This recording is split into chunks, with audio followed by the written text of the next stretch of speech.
হুম আমি যে তেলগুলা বানাচ্ছি, আমি যে মশলাগুলো বানাচ্ছি, এগুলো কতটা স্বাস্থ্যসম্মত, অথবা যে কাঠ দেখাইতেছি। হ্যাঁ, মুড়িটা ঠিক আছে, মুড়িটা কেউ একটু কম দামে বেশি দাম খেতে বেশি একটা সমস্যা নাই, কিন্তু আপনার এই যে কাঠগুলা, তারপরে এই যে ওয়ান টাইম এটা এটা এই যে কথা খাইতেছেন, এই যে কালারিং, এই জিনিসগুলো ক্যান্সারের একটা ঝুঁকি থাকে, ঠিক আছে। তারপরে আপনি এই যে তেল মশলা দিয়া, বিভিন্ন মশলা দিয়ে আমরা জানি কী কী দিয়ে তৈরি করতে, এটা পাবলিক জানে না, পাবলিকের যে খাওয়াইতেছেন।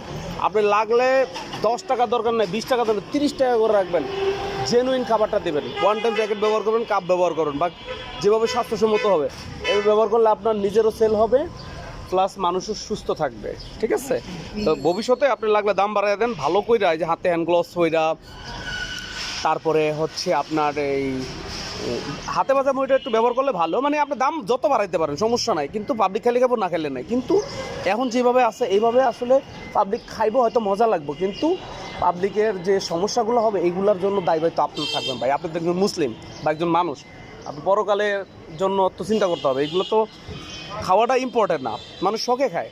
তো এই জিনিসটা আরেকটু চেষ্টা করবেন যে কীভাবে করা যায়। মানুষ দেখুন ভিড় লেগে গেছে, আপনি যখনই একটা ওয়ান টাইম কাফে করে দিবেন এবং আপনি গ্যারান্টি দিতে পারবেন যে ভাই আমি এটা সবচেয়ে দামি সরিষার তেল দিয়ে করছি, অথবা সবচেয়ে দামি সয়াবিন তেল দিয়ে করছি, আমার এটা এত টাকার দাম, আমি এর নিচে বেচতে পারবো না, দেখবেন মানুষ ঠিকই খাইবে। যারা স্বাস্থ্যসম্মত মানুষ, লোকাল মানুষ না, তারা যারা শিক্ষিত মানুষ, তারা আপনার এখানে খাবে।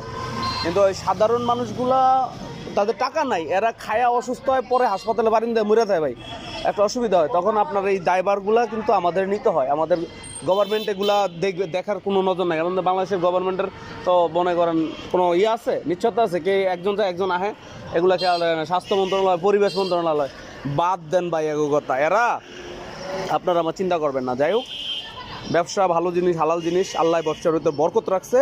এই ব্যবসাটাকে কীভাবে হালালভাবে করা যায়, হালাল ব্যবসায় বরকত, সব ব্যবসায় বরকত না। ব্যবসায় বরকত এটা আমরা হাদিস শুনাইছি, কিন্তু হালাল ব্যবসায় বরকত এটাই লক্ষ্য রাখবেন, বুঝছেন? ঠিক আছে, তাহলে থাকেন।